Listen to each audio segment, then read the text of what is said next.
everyone, it's Belinda Kirkpatrick here. I'm a naturopath and a nutritionist, and I've been in clinical practice for over 17 years. You can follow me on Instagram at BK Naturopathy. So today I'm going to chat to you about libido. Now, this is a topic that comes up in my consultations with women and sometimes men a lot. Now, what is libido?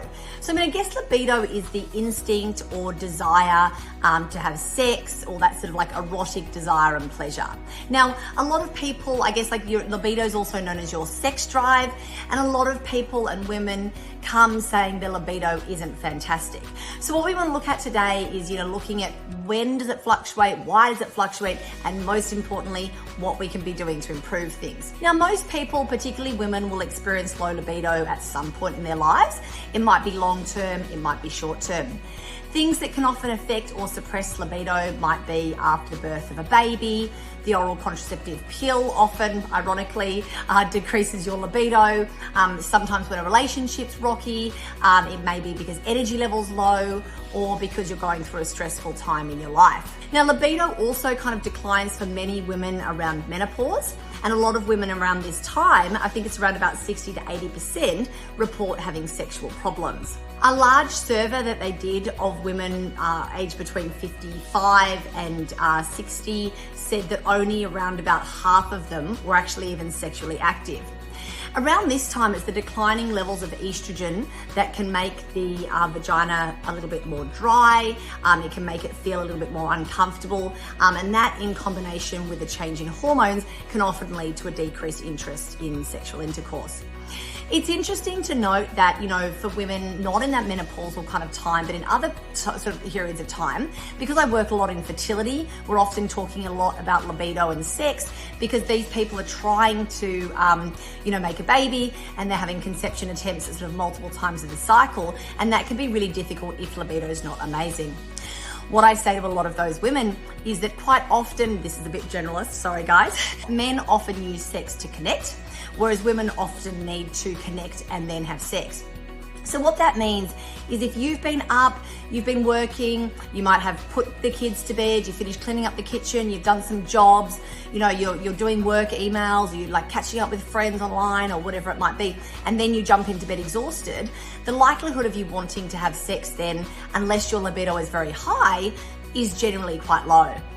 If you actually spend some time to drop into your body before you go to bed, might be some time without your phone, might just be some cuddle and couch time on the couch with your partner. It might be going for a walk, chatting about your day, playing a game or something like that. If you feel heard and that you don't have so many tabs open in your mind, you're not doing a million things, then quite commonly you feel a little bit more connected, and you may be interested a little bit more in sex when you get to bed.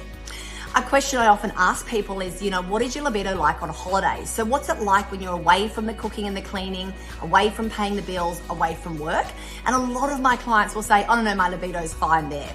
In which case, in their sort of normal life, it possibly isn't even a problem with their libido potentially, but it might just be more of an energy and stress response. So it's really important for us to kind of have a look at that and go, is it pure libido, or is it because our adrenal glands are running on adrenaline and cortisol, and that can make us not really be interested in sex because we're not even in our bodies, we're so far in our heads. So foods that we can be using to actually increase our libido or help our libido are really important, particularly if it is due to low libido. So low libido may be because of lowered estrogen levels around about the menopausal time. It might be because you've been on the pill for long periods of time, or that your testosterone levels are a little bit lower. So foods that can help include zinc-rich foods. So a lot of you have probably heard that oysters can be really useful. Red meat, but also pumpkin seeds are really important to have in your diet. When you're eating a generally healthy diet, like fresh, whole, unprocessed foods, you often feel a lot better in your body, less bloated, more energetic, and that's gonna help libido. I often say that foods that increase circulation can help.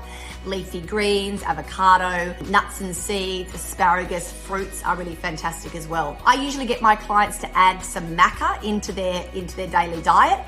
This can be added into smoothies or in water, in porridges, into yogurt, whatever you kind of like. It's quite a sweetish sort of taste. It's very mild but really nice. And basically maca is an Incan superfood, so it comes from South America, and it's been traditionally used to support female sexual function for many, many years. In the clinic, I often also use herbs such as withania and tribulus, which can be shown to reduce stress and improve libido. The Happy Mammoth Hormone Harmony capsules are also really good for that. They actually do contain the maca, and they do contain the withania that I just spoke about then, which is often called ashwagandha as well. In addition to other kind of hormone balancing herbs like rhodiola, which is really good at relieving stress and improving energy. And that way then you're kind of coming at it from all angles, the hormonal kind of angle, as well as that stress and energy.